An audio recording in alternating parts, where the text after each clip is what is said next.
But you don't hold on to Ronaldo to sit on the bench. He's one of the greatest players ever. He had options. This idea that he'd no options is rubbish. He did have options, 4 or 5 very good options to keep him. OK, today the manager, he brought Martial and he scored 2, so yeah, that's justified. But generally speaking, the bigger picture, he's not going to play Ronaldo. We know that. He's played in 1 or 2 European games. It's just going to get uglier as the season goes on. OK, Ronaldo's motivated with the World Cup coming up, and you hope.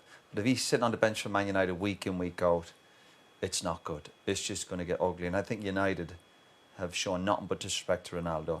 They should have let him go when the opportunity came. And as I said, he did have options to go. I know that for a fact.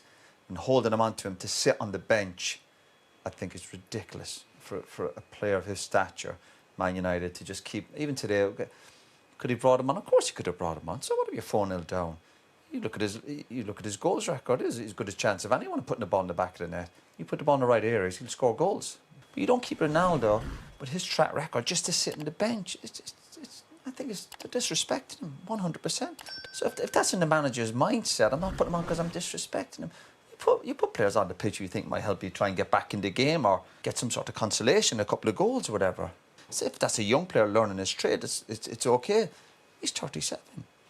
And then if you're not prepared to put him on, no, I don't agree with it. Do you think it'd be a distraction in the dressing room now? Well, it could be. I think it will get ugly as the season goes on. Because Ronaldo, the most natural thing in the world is he's going to get frustrated. But if it's clear that you're not really going to be starting, if everyone's fit, Ronaldo will not be starting games for Man United. If there's a few injuries, of course. But Ronaldo doesn't want to be sitting there going, I'm kind of waiting on a few injuries that I might get an opportunity. He wants to play. You could just see him in the warm-up today and he's sitting on the bench. You know, he'll be hurting badly, despite what he's won in the game. And he's won a few big prizes, let me tell you. But the great players and the top players want to play week in, week out. He did not come back to Manchester United to sit on the bench in a derby game. But does this style of play suit the way they want to go? No, but it just... Here we go. Here we go. No, in terms of, you come to the Etihad, you know Man City are going to have the majority of the ball. They got hammered anyway. I know, yeah, but anyway. when you... we talk about pressing, it's the new buzzword in football. Yeah. Pressing. I don't care if players not pressing. How are we going to win this game? If he's going to get me 20, 25 goals. He was leading goal scorer last year for Man United. I don't think he was doing too much pressing then. Man United have lost 3 games already this season. The rest of the team were down, though, overall, which maybe speaks to Micah's point, in that Ronaldo's numbers were great, but the rest of the team, perhaps, you could argue, would that's their fault. That's their fault, not Ronaldo's.